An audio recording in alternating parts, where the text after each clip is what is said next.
Drug consumption ಕರ್ನಾಟಕದಲ್ಲಿದೆ ಮತ್ತು drug ಟ್ರಾಫಿಕಿಂಗು ಕೂಡ ಕರ್ನಾಟಕದಲ್ಲಿದೆ.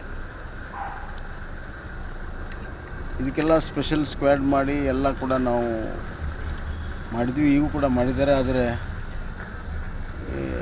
ಪೊಲೀಸರು ಭಯ ಇಲ್ಲ ಒಂದು, ಮತ್ತು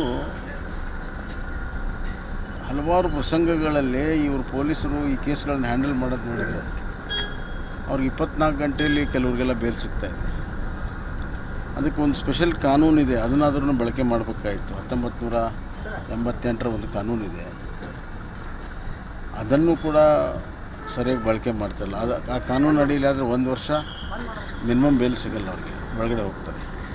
ಅದನ್ನು ಕೂಡ ಬಳಕೆ ಮಾಡ್ತಾಯಿಲ್ಲ. ಮತ್ತು ಮಹಾರಾಷ್ಟ್ರದವ್ರು ಬಂದು ಇಲ್ಲಿ ಕಂಡು ಹಿಡಿತಾರೆ, ಇಲ್ಲಿಯವ್ರಿಗೆ ಗೊತ್ತಿಲ್ಲ ಅಂತಂದರೆ ಅದರ ಅರ್ಥ ಇಲ್ಲಿಯ ಪೊಲೀಸರು ಈ ಡ್ರಗ್ ಟ್ರಾಫಿಕರ್ ಜೊತೆಗೆ ಕೆಲವೆಲ್ಲ ಅಧಿಕಾರಿಗಳು ಇದರಲ್ಲಿ ಶಾಮೀಲಾಗಿದ್ದಾರೆ ಅಂಥೇಳಿ ಸಂಶಯ ಬರೋದಕ್ಕೆ ಸಾಧ್ಯತೆ ಇದೆ.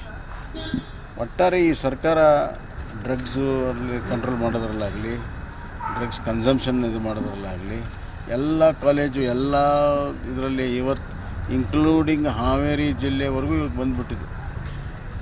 ಎಲ್ಲೆಲ್ಲಿ ಜಿಲ್ಲಾ ಕೇಂದ್ರಗಳಲ್ಲೂ ಕೂಡ ಡ್ರಗ್ಸ್ ಸಿಗ್ತಾಯಿದೆ, ವ್ಯಾಪಕವಾಗಿದೆ. ಇದೇ ಥರ ಮುಂದುವರೆದ್ರೆ ಪಂಜಾಬ್ ಆದಂಗೆ ಆಗ್ತದೆ. ಉಡ್ತಾ ಪಂಜಾಬ್ ಇತ್ತಲ್ಲ, ಹಂಗೆ ಉಡ್ತಾ ಕರ್ನಾಟಕ ಆಗ್ತದೆ.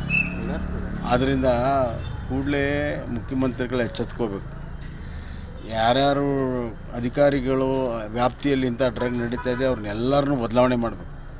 ಅಧಿಕಾರಿಗಳನ್ನೆಲ್ಲ ಬದಲಾವಣೆ ಮಾಡಿ ಹೊಸಬ್ರನ್ನ ತೊಗೊಂಡು ಬಂದು ಸ್ಕ್ವಾಡ್ಗಳನ್ನು ಮಾಡಿ ಅವ್ರನ್ನೆಲ್ಲರನ್ನೂ ಹಿಡಿದು ಒದ್ದೊಳಗೆ ಹಾಕಬೇಕು. ಡ್ರಗ್ ಟ್ರಾಫಿಂಗ್ ಒಳಗೆ ಒದ್ದೊಳಗೆ ಹಾಕಬೇಕು ಮತ್ತು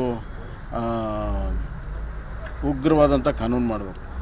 ನಾನು ನಿನ್ನೆ ಒಂದು ಆರ್ಟಿಕಲಲ್ಲಿ ನಾನು ಬರ್ತಿದ್ದೀನಿ, ಏನು ಅಂತಂದರೆ ದ್ವೇಷ ಭಾಷಣ ಕಾನೂನು ಬದಲು ಈ ಡ್ರಗ್ ಟ್ರಾಫಿಕ್ನವ್ರನ್ನ ಹಿಡಿಯುವಂಥದ್ದಕ್ಕೆ ಕಠಿಣವಾದ ಕಾನೂನು ಬೇಕಾಗಿದೆ. ರೈತರ ಗೊಬ್ಬರ ಬೀಜ ಕಳ್ತನ ಮಾಡಿದರೂ ಬಿಗಿ ಕಾನೂನಿಲ್ಲ, ಡ್ರಗ್ ಮಾಡೋರಿಗೂ ಕೂಡ ಬಿಗಿ ಕಾನೂನಿಲ್ಲ, ಕಳ್ಳಬಟ್ಟೆ ಮಾಡೋರಿಗೂ ಬಿಗಿ ಕಾನೂನಿಲ್ಲ.